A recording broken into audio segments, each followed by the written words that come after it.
अच्छा, देखिए हम एक्टर्स की बात कर रहे थे। एक्टर्स के बिहेवियर को करंट अफेयर्स और पाकिस्तान अफेयर्स में डिस्कस किया जाता है। तो स्टेट जो है एक बहुत ही इम्पोर्टेंट एक्टर्स है। जब ग्लोबल पॉलिटिक्स की बात आती है, जब करंट अफेयर्स की बात आती है, इंटरनेशनल रिलेशंस की बात आती है, तो उसमें स्टेट का एक बहुत ही इम्पोर्टेंट रोल होता है। लेकिन स्टेट है क्या? स्टेट एक पॉलिटिकल प्लस लीगल एंटिटी है।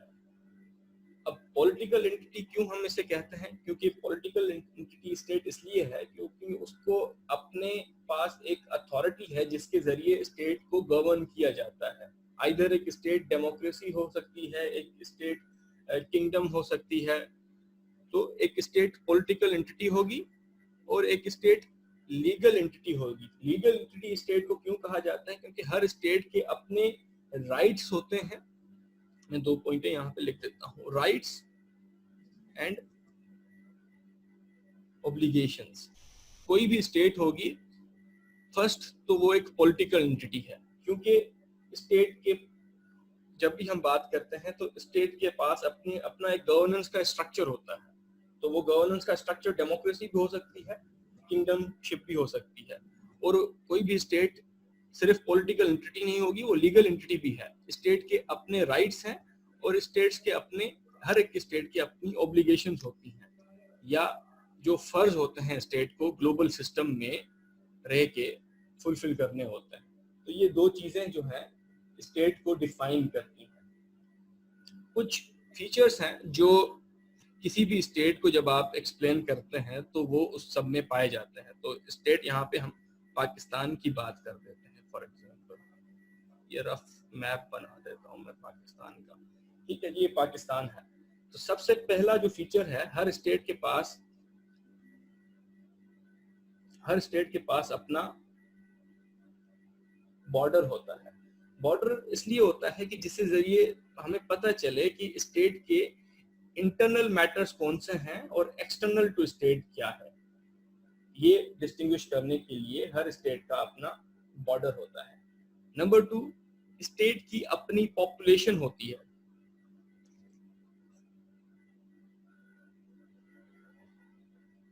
स्टेट का कॉन्सेप्ट समझना इसलिए जरूरी है तो आपको पता चले कि एक स्टेट और एक नेशन 2 अलग चीजें होती हैं। तो इसलिए स्टेट को जब आप समझ लेते हैं तो आपका कॉन्सेप्ट ज्यादा क्लियर हो जाता है। इसको जब भी आप कहीं पर लिख रहे होते हैं तो आप स्टेट और नेशन को मिक्स नहीं करेंगे। पहली तो बात, हर स्टेट का एक जो नंबर 1 फीचर है उसका बॉर्डर होगा। नंबर 2, उसकी अपनी एक पॉपुलेशन होगी। नंबर 3, हर स्टेट की एक सेंट्रल गवर्नमेंट होगी।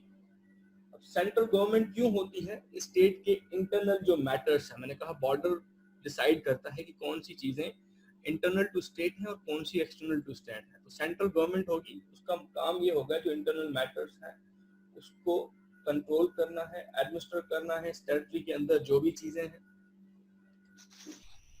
ठीक हो गया। और ये सेंट्रल गवर्नमेंट लॉज भी क्रिएट करती है। तो ये तीसरा फीचर स्टेट का। नंबर 4, जो अभी किसी ने बात कही, हर स्टेट सॉवरेन एंटिटी होती है। अब ये सॉवरेन एंटिटी होना एक बहुत ही इंपॉर्टेंट फीचर है किसी भी स्टेट को जब हम डिस्क्राइब करते हैं। सॉवरेन का मतलब होता है हर एक state free from outside intervention होगी। कोई भी बाहर की एंटिटी एक स्टेट के अंदर इंटरफेयर नहीं करती उसके डोमेस्टिक अफेयर्स में। एक स्टेट का पूरा राइट होता है कि वो पूरा कंट्रोल रखे अपनी टेरिटरी के अंदर जो भी मैटर्स हैं। तो आप इसे इस तरह से कह सकते हैं कि हर एक स्टेट इक्वल अब्रॉड होती है एंड मास्टर एट होम होती है। जो भी स्टेट्स होंगी वो भले छोटी हो दुनिया में स्टेट या बड़ी हो, लेकिन एक दूसरे के कंपैरिजन में वो सारी इक्वल हैं।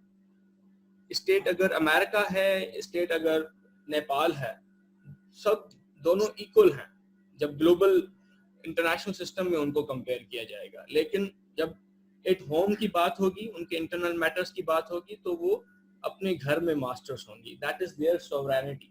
तो एक ये भी फीचर हर स्टेट का होता है। उसके अलावा नंबर 5, हर एक स्टेट जो है वो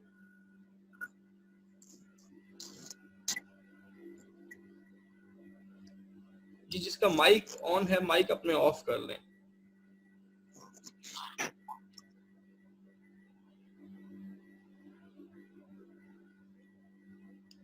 जो भी स्टेट होती है उसे बाकी जो ऑर्गेनाइजेशंस हैं, बाकी जो स्टेट्स हैं, वो रिकॉग्नाइज जरूर करती हैं। किस तरह से रिकॉग्नाइज करती हैं कि ये भी स्टेट एक पॉलिटिकल और लीगल एंटिटी है। इन 2 पैरामीटर्स में हर स्टेट को रिकॉग्नाइज किया जाता है। उसके अलावा हर स्टेट की अपनी मोनोपोली होती है। मोनोपोली कहाँ होती है? To use force. अब वो फोर्स स्टेट कहाँ यूज करेगी? अपनी टेरिटरी के अंदर। ये हर एक स्टेट का अपना पावर होता है to use the force within its territory. ये कुछ फीचर्स होते हैं जिनसे हम आइडेंटिफाई कर लेते हैं कि ये एक एंटिटी जिसकी हम बात कर रहे हैं, क्या ये स्टेट है या नहीं। क्योंकि कहीं पे आपने कंपैरिजन करना होता है स्टेट वर्सेस नेशन। देखिए, जो नेशन है वो कल्चरल एंटिटी होती है। सर आपकी आवाज बहुत ज्यादा। अच्छा, एक सेकंड।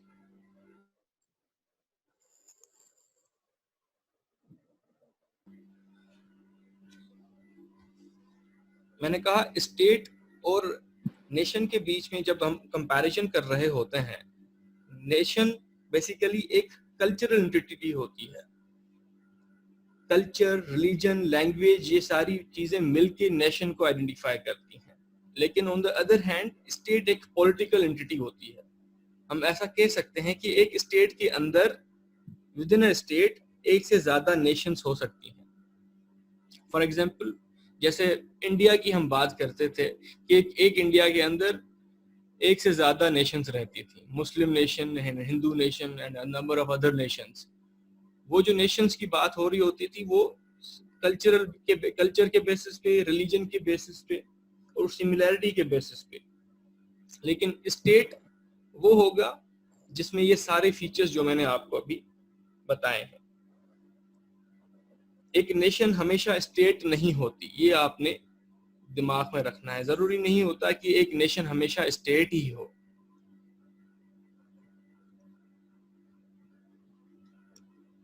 ठीक हो गया? यहां तक कोई सवाल है तो पूछ लो।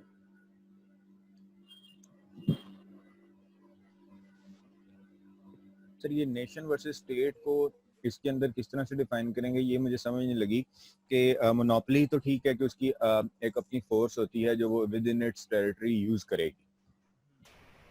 देखें, नेशन जो है सिमिलैरिटी को, कल्चर को, रिलीजन को आप यूज करके एक कौम को आइडेंटिफाई करते हैं। फॉर एग्जांपल, इंडिया की जब हम बात करते हैं तो हम कहते हैं कि इंडिया में a number of different Nations exist करती हैं। वो ग्रुप्स जिनको नेशन की डेफिनेशन के हिसाब से अगर देखा जाए तो वो फुलफिल करेंगे। उनका कल्चर अलग है, लैंग्वेज अलग है, रिलीजन अलग है, उनमें यूनिटी है जो सिमिलैरिटी के बेसिस पे है। लेकिन वो एक पॉलिटिकल एंटिटी, जब हम उसको रिकग्नाइज करने की बात करेंगे तो कोई इंटरनेशनल ऑर्गेनाइजेशंस या जो है कंट्रीज उसको अलग टेरिटरी में रिकग्नाइज नहीं करते। वो एक ग्रुप होता है जिसकी अपनी एक आइडेंटिटी या शनाख्त होती है, तो इसलिए उसे नेशन कहा जाता है। स्टेट अलग चीज है। एक स्टेट के अंदर नंबर ऑफ अदर नेशंस हो सकते हैं।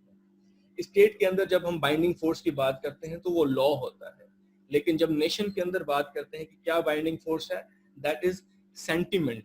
एक दूसरे के साथ एक जैसा नजर आना वो नेशन को बाइंड करके रखता है। तो ये 2 3 चीजें, जर्नल चीजें हैं जो एक नेशन को एक स्टेट से अलग करती हैं या एक स्टेट को एक नेशन से अलग करती हैं। क्योंकि एक टर्म आ जाता है नेशन स्टेट का, एक टर्म आ जाता है जब आप आईआर या ग्लोबल पॉलिटिक्स डिस्कस करते हैं, क्योंकि ये आईआर की क्लास नहीं है, सिर्फ जनरल कॉन्सेप्ट्स आपको देने हैं नेशन स्टेट का। नेशन स्टेट कब, किस स्टेट को हम नेशन कहेंगे? पहले तो एक एंटिटी होगी जिसे हम नेशन कहेंगे, और वो नेशन जब स्टेटहुड हासिल कर ले, ऐसी नेशन को हम नेशन स्टेट कहते हैं। यानी एक एंटिटी जो कल्चरल सिमिलरिटी रखती हो और उसको बाद में सॉवरेन पावर मिल जाए, दैट बिकम्स नेशन स्टेट। ये थोड़ी सी, तो ये कुछ फीचर्स हैं जिससे हम आइडेंटिफाई करते हैं कि ये जो पर्टिकुलर एंटिटी है जिसको हम डिस्कस कर रहे हैं ये स्टेट है। और नेशन और स्टेट के बीच में भी थोड़ा सा हमने डिफरेंस यहाँ पे देख लिया।